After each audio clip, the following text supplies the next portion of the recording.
Bismillahirrahmanirrahim waruhil kudus al-ilahul wahid demi nama Bapa, Putra dan Rohul Kudus ketiganya yang esa. Shalom sahabat yang dikasih oleh Tuhan, berjumpa kembali dengan saya di channel ini. Terima kasih buat teman-teman yang selalu setia mendukung perkembangan channel ini dengan cara subscribe, like, komen, dan share. Tuhan memberkati kita. Jadilah cerdas dalam berkeyakinan, karena dengan kecerdasan dan kerinduan untuk mengenal keyakinan masing-masing dan mencari bukti-bukti tentang keyakinan kita, agama kita, membuat kita semakin bertumbuh di dalam keyakinan masing-masing. Sahabat yang dikasih oleh Tuhan, kita akan membantah dan juga memberikan pemaparan-pemaparan yang ilmiah yang disajikan oleh para apologetik Kristen pada hari ini, yang kiranya dapat mengedukasi para polemikus, para muslim dan juga para mualaf yang setiap hari kerjaannya mengganggu gugat Alkitab dan menuduh palsu dan lain sebagainya.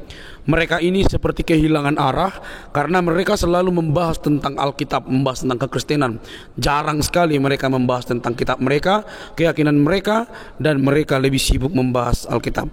Nah, kalau hal ini ditunjukkan, apakah masih seperti itu? Ya, kemungkinan karena mereka tidak berani mungkin membahas lebih tajam tentang keyakinan mereka. Oke teman-teman, mari kita lihat, jangan skip. Semoga kita semakin dicerdaskan dalam beragama. Ini dia videonya.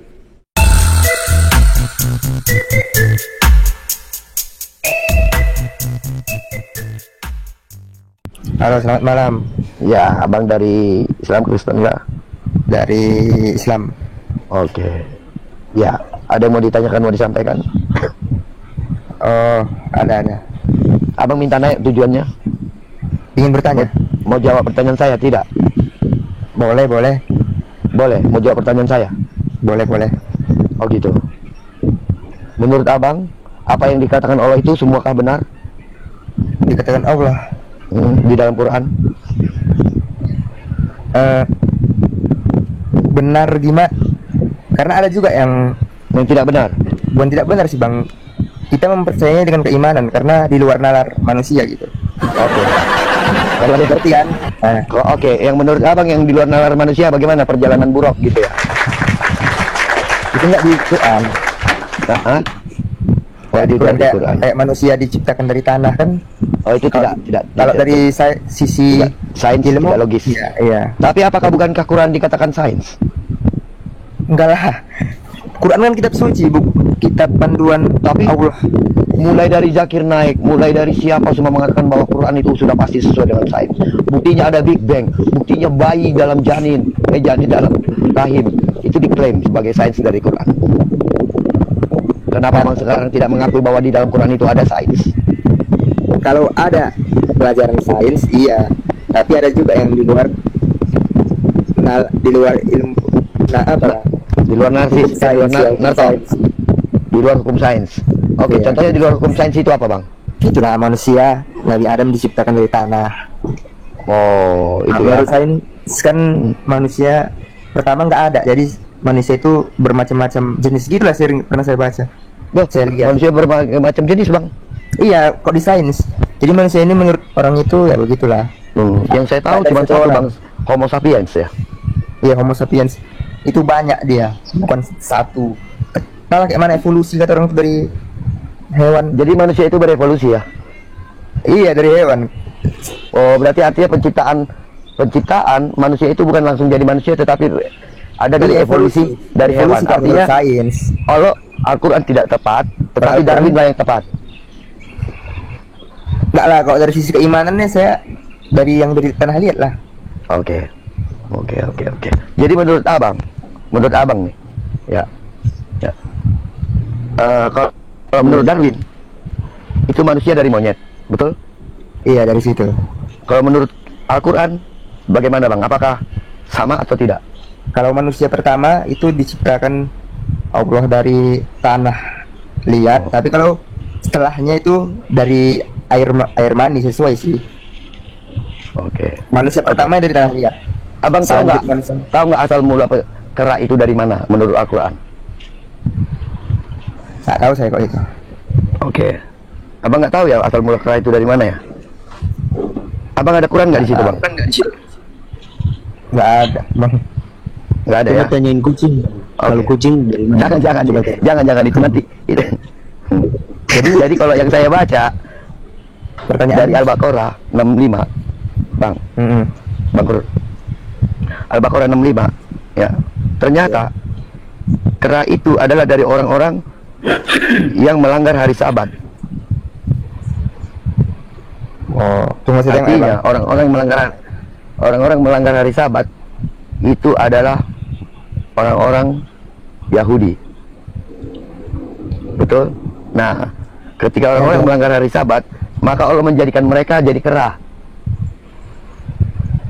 Oh, Nah, itulah asal mulanya kera. Nah, adalah mungkin kera yang ini kan tingkatannya ada nih Bang, tingkatannya. Adalah itu yang biasa, kera-kera apa namanya, yang kastanya kasta-kasta biasa-biasa sebagai umat. Tapi ada juga yang kera yang spesial, namanya kera sakti. Nah, itulah asal mula kera. Itu. Kera sakti. Kok ketawa kau? Iya, itu asal mula kera. Oh, itu kera yang bagaimana kalau kera sakti itu, Bang? tahu saya, Bang. Itu kepercayaan orang Cina itu. Oke lah Bang. Nanti apa fresh nanti di sini Bang. Kalau mau nanya-nanya aja Bang. Iya. Terus saya mau nanya, Bang. Boleh nanya kan? Bang nanya. Silakan. Nah, saya mau bertanya kan saya lihat pernah debat. Terus dia mengatakan bahwa di kekristenan itu ada namanya dosa waris gitu. Jadi lalu saya bilang lah, kalau misalnya saya tidak melakukan dosa, lalu saya mendapatkan dosa waris itu, menurut saya tidak apa ya Bang, bukan tidak masuk akal, tidak cocok lah Bang gitu. Saya mengklarifikasi apakah itu benar atau tidak gitu. Itu saya Bang. Oh gitu ya. Ini Bang. Nah, kau ya Kak Sofi, ayo silakan Kak Sofi, senang saya nih. Jawab ya. Dosa waris itu di dalam Alkitab dikenal sebagai the original sin atau asal muasal dosa. Bukan Adam berdosa lalu kita mewarisi perbuatannya. Dosa itu bukan perbuatan, Pak. Nah, itu problemnya. Ya. Karena di dalam Quranmu konsep dosa itu nggak ada. Dosa itu berasal dari kata khatah atau hamartia bahasa Yunaninya, yang artinya meleset dari tujuan. Ya. Jadi dosa itu adalah suatu keadaan, status hakikat kita. Jadi ketika kita dilahirkan, ya, itu status kita itu manusia berdosa. Dosa itu bukan perbuatan, Pak. Nah, itu problemnya. Tetapi status. Contoh, ya. Contoh, kalau bapak Anda seorang koruptor, ya, Anda tidak melakukan perbuatan koruptor, yang melakukan bapak Anda, tentu saja. Tapi Anda terkena dampak efek daripada perbuatan dosa yang dilakukan bapak Anda apa tidak? Bisa. Iya dong, contoh, ya kan? Anda dikenal sebagai anak koruptor, maka tentu saja Anda akan dikucilkan masyarakat, Anda akan dibully, harta bapak Anda akan diambil, Anda akan terkena dampaknya, betul? Betul. Karena itu dikatakan di dalam Alkitab kita begini, Pak. Ketika tadi semua manusia itu dilahirkan di dalam Alkitab kami itu dari satu zera, dari benih yang ditanam Tuhan di dalam tubuhnya Adam. Jadi manusia pertama itu sama Tuhan di dalam Alkitab kita itu dikasih namanya Nesema Chaim, dikasih namanya benih zera. Yang dikenal di dalam perjanjian baru, zera di dalam tubuh manusia dan hewan itu menjadi sperma. Di dalam tubuh binatang, di dalam tubuh tumbuhan, kata zera, benih itu menjadi spora di dalam perjanjian baru. Karena kita semua berasal dari spermanya Adam, maka ketika kita dilahirkan dalam kondisi status hakikat keberdosaan. Bapak baca Kejadian 5 ayat 2. Ketika pada mulanya manusia itu diciptakan, manusia pertama itu diciptakan menurut gambar dan rupa Allah yang sempurna, tanpa dosa. Tetapi ketika Adam jatuh ke dalam dosa, maka semua anak-anak Adam itu dijadikan bukan lagi menurut gambar dan rupa Allah. Sudah meleset dia, sudah hamartia, sudah berdosa. Berdosa itu bukan perbuatan, Pak, melainkan kondisinya, yaitu diciptakan menurut gambar dan rupa Adam, tidak lagi serupa dengan gambar Allah. Ya, ini Bapak mesti ngerti nih konsep Alkitab kita. Ya, karena di dalam Quran Anda tidak percaya kalau manusia itu diciptakan menurut gambar dan rupa Allah, betul? Oh, berarti dulu manusia wajahnya nggak seperti manusia berarti seperti wajah Allah. Bukan, Pak. Nah, Bapak karena nggak pernah baca kitab Taurat Musa, jadi Bapak nggak ngerti. Ya. Oh. Bapak karena nggak pernah baca kitab Taurat Musa, Bapak tidak tahu apa artinya diciptakan menurut gambar dan rupa Allah. Ya, entah gambar. Oke lah, Mbak. Bentar, saya belum selesai kok. Oke. Ya. Saya kasih Anda contoh, Pak. Kalau Anda ini melakukan satu perbuatan tindakan kriminal dosa, misalnya Anda merampok, membunuh, kemudian wanita ini setelah dirampok, setelah Anda perkosa, Anda bunuh, Anda melarikan diri dong. Anda melakukan satu perbuatan tindakan kriminal misalnya. Anda kejar polisi nih. Dalam masa Anda buronan, status Anda sebagai buronan itu, Anda bertobat, Pak. Aduh, aku menyesal nih, aku udah melakukan satu tindakan kejahatan, betul? Lalu Anda berusaha menghapus kejahatan Anda dengan beramal, ya. Sebagian hasil rampokannya Anda kasih buat bangun masjid, Anda kasih ke anak yatim piatu, bahkan Anda naik haji dengan uang hasil yang Anda rampok itu. Lalu setahun kemudian Anda ditangkap nih, ditangkap sama polisi, ditangkap Pak Hakim. Lalu Pak Hakim nanya sama Pak Reza, setahun lalu Bapak melakukan satu perbuatan kejahatan nggak? Sekarang status Anda tersangka. Anda memperkosa wanita ini, Anda mengambil barang-barangnya, merampok, bahkan Anda membunuhnya. Semua data-data diajukan, Anda berkata, iya Pak Hakim, saya bersalah, saya melakukan satu perbuatan kesalahan. Tapi saya sudah membalasnya Pak Hakim. Dengan saya sudah bertobat, saya sudah beramal, saya sudah disantuni anak yatim piatu, saya sudah bangun masjid bahkan, saya sudah bertobat Pak Hakim. Kira-kira hakimnya akan melepaskan Anda dari tindakan kriminal yang Anda lakukan apa tidak? Pada waktu penghakiman itu? Enggak lah, Kak. Hah? Ya udahlah, kalau kamu udah bangun masjid, kamu rampok itu udah diampuni aja, kamu bebas, bisa begitu? Mana bisa? Nggak bisa ya? Iya, Anda tetap harus membayar perbuatan dosa yang Anda lakukan, betul? Status Anda sekarang terpidana mati, betul? Iya, Statusmu terpidana mati sebagai pelaku tindak pemerkosaan, pelaku tindak pembunuhan, dan pelaku tindak pencurian, betul? Kamu harus membayar dosamu. Tidak bisa dibayar dengan amal baik dan perbuatan. Itu kata Alkitab. Nggak bisa memang. Ya, kenapa? Karena yang ditebus oleh Yesus itu bukan perbuatan. Jadi ada banyak orang keliru. Oh ya udah, kalau orang aku mencuri, aku berzina, dosaku telah ditebus Yesus. Aku berbohong, dosaku ditebus Yesus. Bisa nggak? Bukan perbuatan yang ditebus Yesus. 1 Timotius 1 ayat 15 berkata, yang ditebus oleh Tuhan Yesus adalah manusia yang berdosa. Kita, status kita. Makanya Yesus mengatakan kata penebusan itu hanya ada di dalam istilah perbudakan, Pak. Saya kasih tahu Anda. Kata tebus menebus itu hanya bisa digunakan dalam istilah Anda itu dijual. Semua harta bendamu itu diambil dari kamu, tidak punya status lagi sebagai orang merdeka. Semua you strip off, semua hakmu, semua hak bicaramu, hak kebebasan kamu itu budak. Kamu itu budak dosa. Status kamu itu budak iblis di dalam Alkitab itu. Ketika Adam pertama jatuh dalam dosa, dia itu menjual semua manusia ini, seanak cucunya, itu ke dalam satu kerajaan namanya kerajaan kematian atau kerajaan maut. Itu kabar buruknya, Pak. Karena itu Yesus berkata, barang siapa berbuat dosa, dia menjadi budak dosa. Dan Yesus berkata, aku datang untuk memerdekakan kamu. Sama seperti ketika Musa datang untuk menjadi penebus, untuk menjadi pembebas bagi bangsa Israel dari perbudakan Mesir. Itu harus ditebus, Pak. Harus dikeluarkan, harus dibayar harganya. Dan Tuhan menebusnya dengan apa? Dengan nyawa manusia. Semua anak sulung Mesir itu dibunuh pada waktu itu sebagai pengganti anak-anak Israel. Nyawa harus ganti nyawa, Pak. Semua binatang pada waktu itu, binatang sulung dan semua anak sulung, mulai dari anak sulung Firaun sampai anak sulung budak-budak Mesir pada waktu itu mati semua ketika Tuhan mengeluarkan bangsa Israel keluar dari perbudakan Mesir.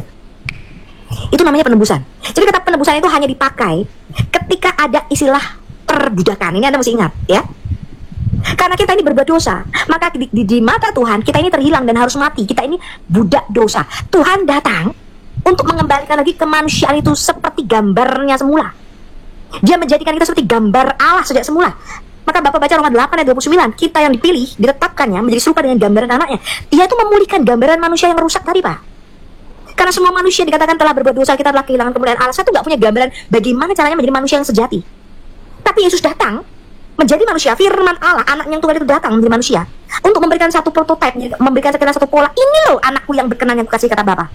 Bapak berkata begini ketika Yesus datang menjadi manusia, inilah anakku yang berkenan, ya, anakku yang kukasihi, kepadanya aku berkenan, dengarkanlah dia. Ini loh manusia sejati, loh Adam yang sejati, yang kayak begini ini yang aku mau sebagai anakku. Itu kata Bapak. Maka sejak Yesus punya kodrat manusia, dia menjadi manusia, dia menjadi center, menjadi pokok, menjadi iman, menjadi patokan. Jadi kita tuh tidak beriman seperti Daud, Pak. Pokok iman kami itu bukan Nabi Musa, Nabi Daud, menjadi Adam, menjadi Nuh. No. Center iman kami adalah Yesus Kristus. Karena kita semua dikatakan ini, kita semua akan diubah serupa dengan gambaran anaknya, yaitu Yesus. Kita nggak dirubah sesuai dengan gambaran Musa. Kita tidak dirubah sesuai dengan gambaran Elia, sesuci-sucinya mereka. Kita tidak dirubah sesuai dengan gambaran Henok. Kita itu dirubah sesuai dengan gambaran Yesus. Lalu maka apapun yang dilakukan Yesus itu menjadi pedoman kita. Maka kita sebut Kristen. Kristen itu artinya Christ-like, yaitu manusia seperti Kristus. Itu arti Kristen. Jadi ketika orang melihat kita, orang melihat kita tuh seperti gambaran anaknya. Ini loh, Kristus kecil yang aku mau. Ini loh Adam yang aku mau. Ini loh manusia sejati yang aku mau. Yaitu yang mengasihi Tuhan Allah dengan segenap hati, jiwa, pikiran, dan akal budi, dan mengasihi sesama manusia seperti kamu mengasihi dirimu sendiri. Itu hukum dan perintah yang Tuhan berikan kepada kita ketika dia menjadi manusia. Dia mengembalikan kita ke posisi sejak semula. Karena saya tidak tahu bagaimana caranya mengasihi, Pak. Kasih orang tua saya tidak sempurna. Kasih teman-teman saya menipu bahkan kadang-kadang. Betul? Saya tuh kenal banyak orang. Di depan saya manis, Pak. Di belakang saya penipu, penjegal bahkan. Betul apa enggak? Oh, banyak, bukan satu. Ya, saya tidak tahu bagaimana caranya mengasihi. Kalau Tuhan tidak lebih dulu mengasihi saya, dan Tuhan memberikan kita teladan. Ini loh caranya ketika kamu mengasihi. Ini loh caranya ketika kamu mengampuni. Saya nggak tahu bagaimana caranya mengampuni. Saya nggak tahu, Pak. Buat saya, lu baik sama gue baik sama lu jahat sama gue lebih jahat daripada gue bisa lebih jahat daripada lu. Saya nggak tahu bagaimana caranya mengampuni, tapi Tuhan mengajarkan saya, kamu harus mengampuni orang itu. Ketika saya pertama kali bertobat, Tuhan itu menunjukkan satu video, satu gambar di layar saya. Itu satu kejadian pada waktu saya berumur 6 tahun kira-kira. Saya bahkan udah lupa itu kejadiannya. Itu melintas depan saya, suatu peristiwa pada waktu saya berusia 6 tahun. Saya udah puluhan tahun pada waktu itu, saya udah dewasa ketika saya bertobat. Lalu Tuhan berkata, kamu ampuni orang ini. Itu keluarga saya sendiri, om saya. Lalu saya berkata, saya nggak bisa mengampuni orang ini. Lalu Tuhan berkata, kalau kamu tidak mengampuni orang ini, maka dosamu pun tidak bisa aku ampuni. Ampuni dia, maka dosamu akan aku ampuni. Kita nggak tahu, Pak, bagaimana cara mengampuni. Orang yang menyakiti kita, membuat luka di hati kita, kita tidak bisa mengampuni. Tapi Tuhan memberikan teladan.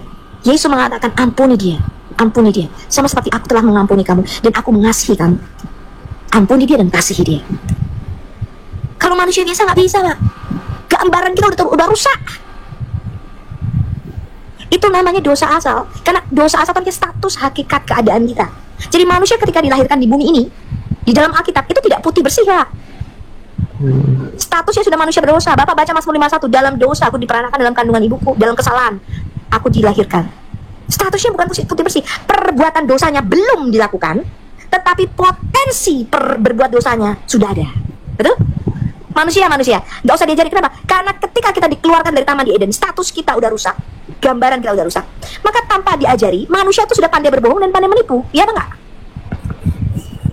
Ada nggak sih kelas khusus penipuan? Mungkin ada ya kalau belajar kartu kredit atau apa tuh ya, khusus orang-orang penipuan. Tapi setahu saya tidak ada ya sekolah mengajarkan. Ada nggak sih sekolah mana yang ngajarin anaknya khusus bagian penipuan, pembunuhan? Kalau penipuan ada di luar negeri.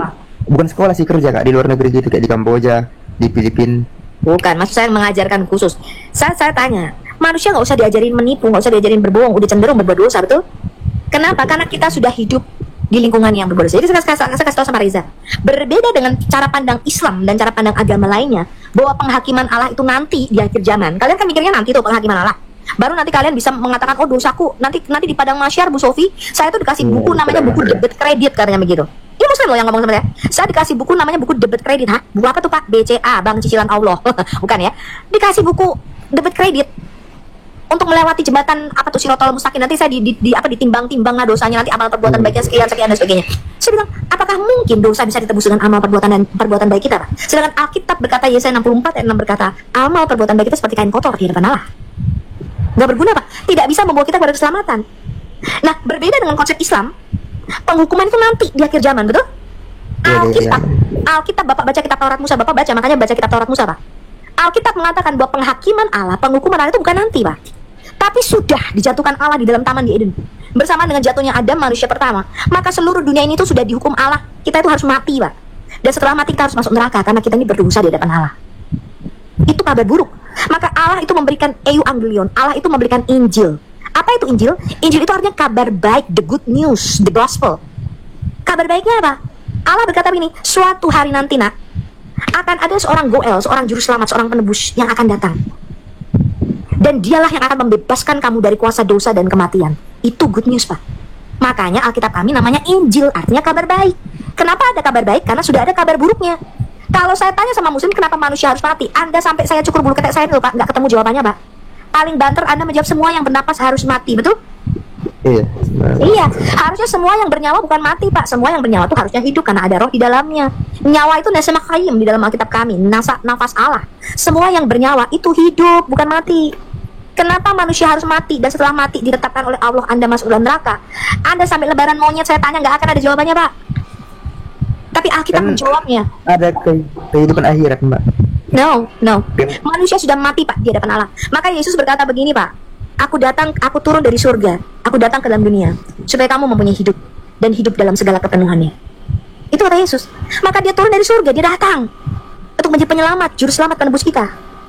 Ketika saya ini jatuh ke dalam dosa, saya ibarat udah mau mati, udah tenggelam nih Pak, saya nggak bisa berenang nih misalnya ya, saya udah di lautan. Yang saya perlukan itu seorang juru selamat Pak, yang bisa mengeluarkan saya ketika saya udah mau kelelep nih, air udah mau masuk, udah mau mati saya.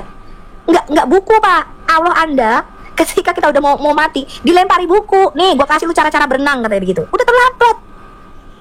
Yang kita butuhkan bukan buku cara-cara berenang ketika saya ini tenggelam. Saya udah mau mati nih di lautan, nggak bisa berenang, kecemplung. Tolong help, dikasih buku nih, gua lemparin lu buku cara-cara berenang. Ya mampus saya, udah tenggelam.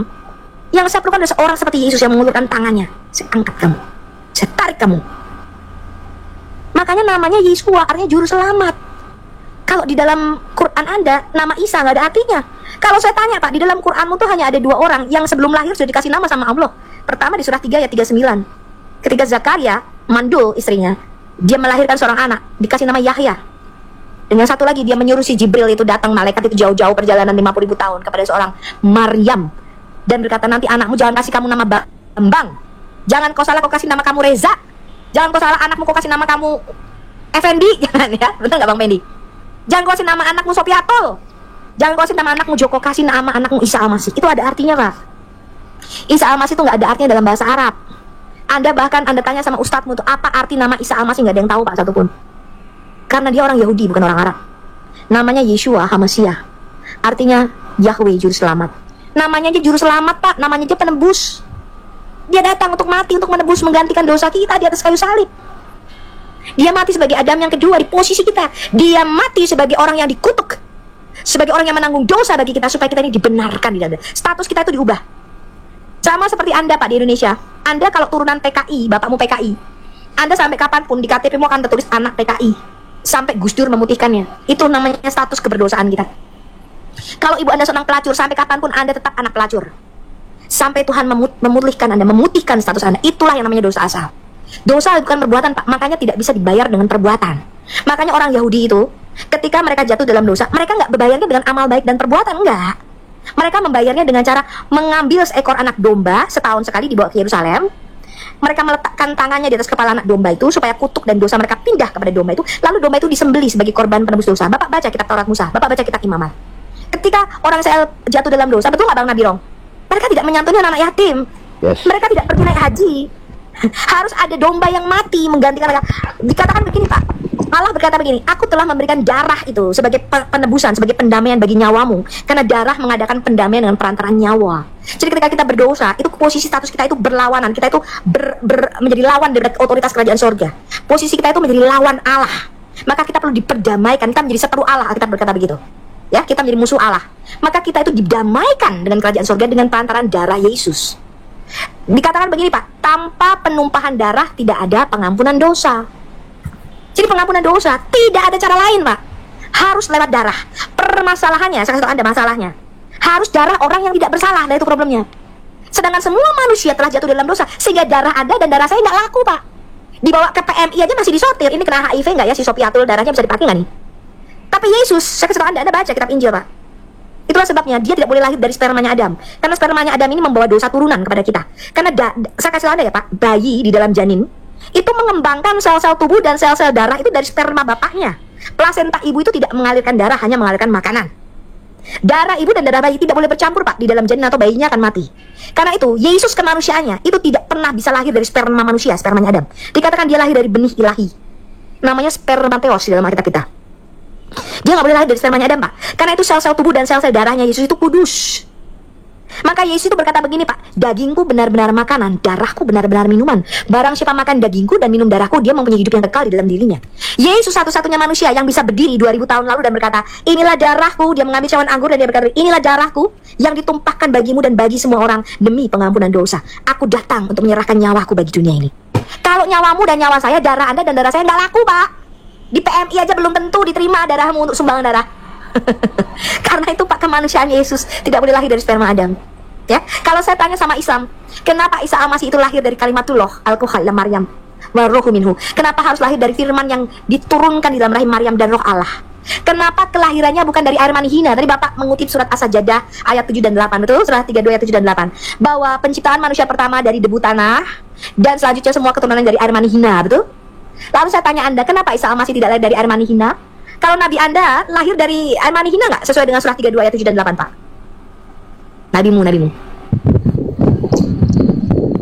Tadi Bapak mengutip, kalau saya nggak salah dengar, tadi Bapak mengatakan manusia pertama dari tanah liat, bukan dari tanah liat, tapi dari debu tanah. Lalu selanjutnya semua keturunan Adam dijadikan dari air mani hina, betul? Bapak mengutip surat 32 ayat 7 dan 8, kalau saya nggak salah, ya nggak? Ya lagi. Iya, saya tanya, Nabi Anda lahir dari air mani hina nggak? Iya, dari air mani. Iya, Isa Al-Masih kenapa Pak tidak lahir dari spermanya Adam?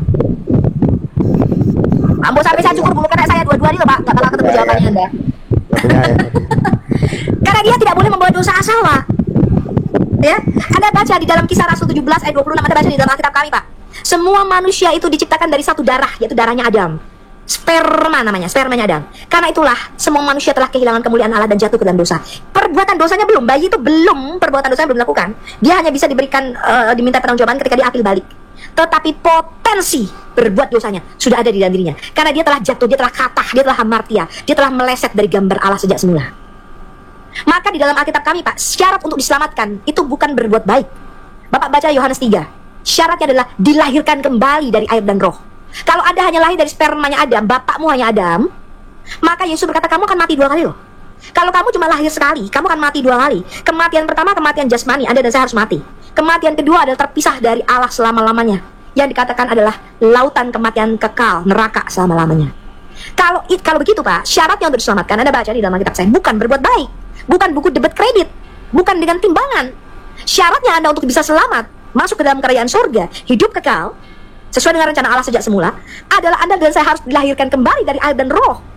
Anda harus dilahirkan kembali, rohmu itu harus in the spirit, kamu harus lahir kembali dari benih ilahi, katakan begitu. Kalau Anda cuma lahir dari benih spermanya Adam, Anda akan mati 2 kali. Anda harus lahir kembali, 1, Anda lahir dari spermanya Adam, dari bapak mamamu. Kedua, Anda harus lahir kembali dari roh dan air, Anda harus dibaptis. Makanya orang Islam itu dibaptis, itu tanda kematian, tanda kelahiran kembali. Manusia lama kita mati, kemudian kita keluar dari air, itu seperti bayi yang lahir dari ketuban Pak. Kita bangkit bersama dengan Kristus. Bukan dengan cara kepala Anda dimasukkan ke dalam batu hitam. Kalau Anda kan percaya ya, ketika Anda mencium hajar aswad, kemudian kepalamu masuk ke dalam vagina itu, vagina yang berbentuk batu hitam hajar aswad, lalu Anda keluar, Anda cukur kepala Anda digundul, Anda mengatakan, oh dosamu sudah diserap sama batu hitam, Anda lahir kembali, betul? Makanya kalau naik haji Anda pulang gundul semua, betul? Bukan begitu Pak cara Anda mengampuni dosa. Bukan begitu cara menghapus dosa. Bukan dengan batu hitam. Alkitab mengatakan, kamu harus lahir kembali seperti bayi. Kamu harus lahir kembali dalam air dan dalam roh. Your spirit, rohmu harus menerima Yesus sebagai gambaran Mesias, sebagai pemimpinmu, sebagai Tuhan, sebagai rajamu.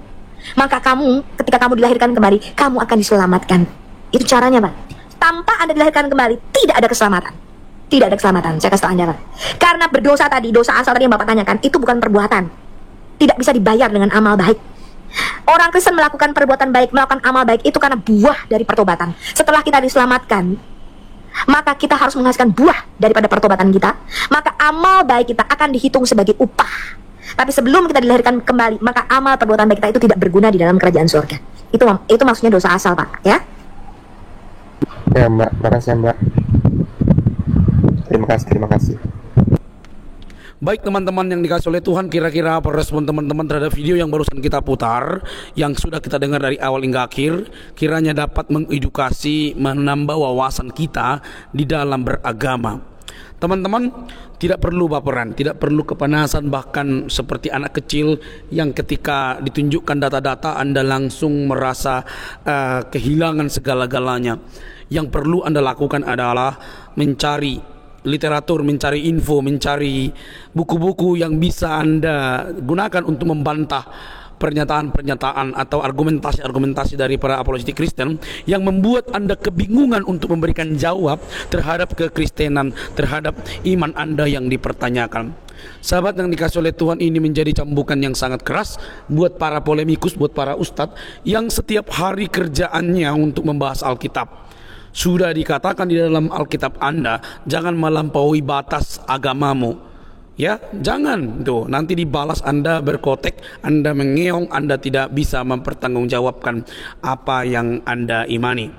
Jadi kalau ini dibahas dengan tuntas, dibahas dengan begitu tajam, maka pekerjaan dan PR teman-teman para polemikus adalah membuktikan bahwa apa yang diargumentasi dan data-data yang dibuktikan itu benar-benar tidak benar gitu ya.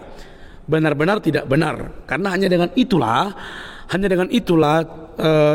bisa menolong Anda, menolong keyakinan Anda supaya tetap berdiri kokoh. Karena kalau kita lihat, kita teliti, kita dengar bahwa para ustadz sekarang ini sudah lebih sibuk membahas tentang Alkitab dibandingkan keyakinannya. Bahkan mereka begitu pede bicara di dalam forum-forum ceramah mereka, para mualaf, para ustadz begitu pede membahas tentang Kristus, membahas tentang Yesus, membahas tentang yang berkaitan dengan kekristenan, tetapi mereka tidak menyentuh tentang Quran, hadis mereka. Ada apa? Mereka lebih sibuk mencari tahu, mengekspos tentang Alkitab. Ya kalau saya sih santai-santai aja. Bersyukur kami tidak bisa masuk ke masjid, tidak bisa masuk ke pengajian-pengajian, tidak bisa masuk ke pondok pesantren. Alkitab tetap masuk, firman Tuhan tetap masuk. Dan itu dibawa oleh para polemikus, itu dibawa oleh para mualaf. Walaupun mereka menafsirkan secara keliru, secara serampangan, secara liar, tetapi saya masih meyakini bahwa kekeliruan yang mereka buat akan membuat banyak umat muslim untuk mencari tahu dan menggoogling apa yang disampaikan oleh para polemikus ustadz tentang keyakinan kami. Akhirnya itulah yang membuat orang makin sadar, makin melek, makin melihat kebenaran yang pasti itu. Kalau ada yang lurus, pasti itulah yang mau dibengkokkan. Nah itu ya. Jadi teman-teman, seberusaha apapun untuk membongkokkan dengan cara liar, tafsiran lompat sana lompat sini, tafsiran tupai gitu ya, lompat sana lompat sini, maka tidak akan mungkin berhasil mengalahkan atau menjatuhkan keotentikan Alkitab dan kekristenan. Itu yang harus Anda pahami, oke? Jadi tidak perlu kepanasan. Kami diperintahkan oleh Tuhan kami untuk selalu memberikan pertanggungjawaban terhadap iman kami yang selalu disalahpahami.